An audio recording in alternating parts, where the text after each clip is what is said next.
America చేస్తున్నటువంటి వరుస comments, వాళ్ళు చేస్తున్నటువంటి న్యూక్లియర్ టెస్ట్లతో ఇప్పుడు ప్రపంచం మొత్తం అటువైపే చూస్తోంది. ఏం జరగబోతోంది, ఏ ఉత్పాతానికి దారి తీయబోతోంది ఈ పరిస్థితి అంటూ ఆందోళన చెందాల్సిన పరిస్థితి మనం చూస్తున్నాం. ఒక మాటలో చెప్పాలంటే ఇప్పుడున్న పరిస్థితుల్లో మూడో ప్రపంచ యుద్ధం తప్పదా అనే ప్రశ్న ఇక్కడ ఉత్పన్నమవుతోంది. అమెరికాలో అణు పరీక్షలు మొదలవుతున్నాయి.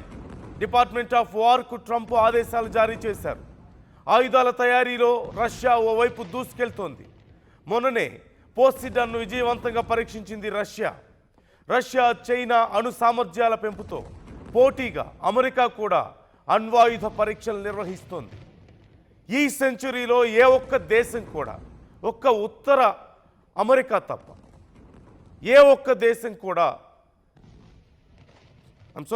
నార్త్ కొరియా తప్ప, ఉత్తర కొరియా తప్ప ఏ ఒక్క దేశం కూడా అణ్వాయుధాలని